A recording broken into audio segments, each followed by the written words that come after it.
The Other Side by Jacqueline Woodson, illustrations by E.B. Lewis. Penguin Group, copyright 2001.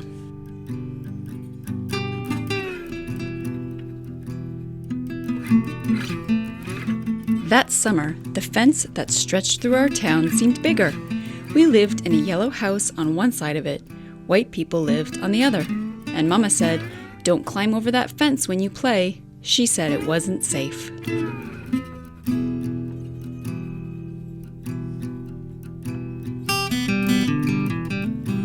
That summer, there was a girl who wore a pink sweater. Each morning, she climbed up on the fence and stared over at our side. Sometimes I stared back. She never sat on that fence with anybody, that girl didn't. Once, when we were jumping rope, she asked if she could play, and my friend Sandra said no without even asking the rest of us. I don't know what I would have said. Maybe yes, maybe no.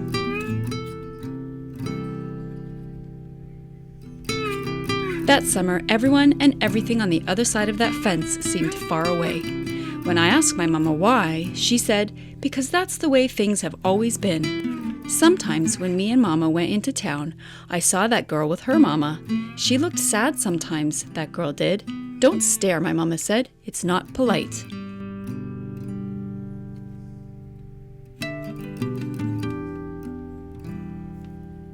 It rained a lot that summer. On rainy days, that girl sat on the fence in a raincoat. She let herself get all wet and acted like she didn't even care. Sometimes I saw her dancing around in puddles, splashing and laughing.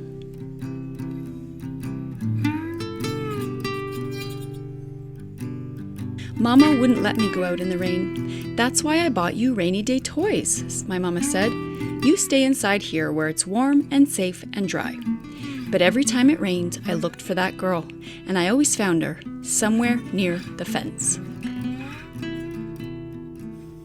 Someplace in the middle of the summer, the rain stopped. When I walked outside, the grass was damp and the sun was already high up in the sky. And I stood there with my hands up in the air. I felt brave that day. I felt free.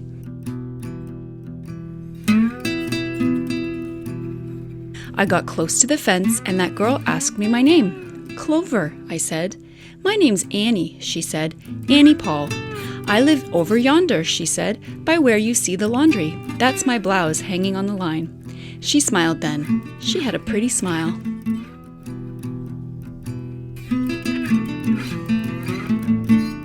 And then I smiled, and we stood there looking at each other, smiling.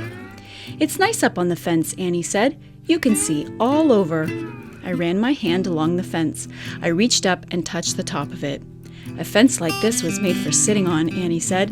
She looked at me sideways.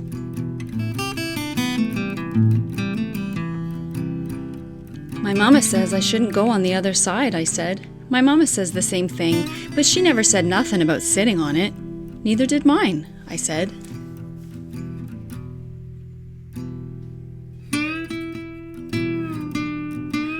That summer, me and Annie sat together on that fence. And when Sandra and them looked at me funny, I just made believe I didn't care.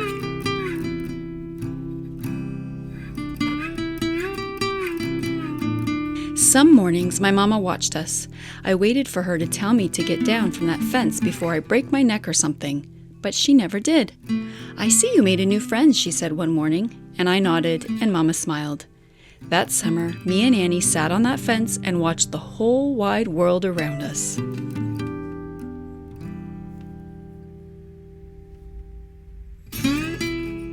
One day, Sandra and them were jumping rope near the fence and we asked if we could play. "I don't care," Sandra said. And when we jumped, Sandra and me were partners, the way we used to be.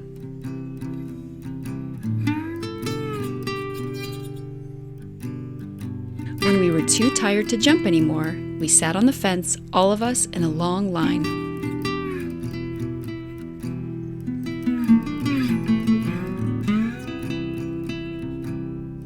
"Someday, somebody's going to come along and knock this old fence down," Annie said. And I nodded. "Yeah," I said. "Someday."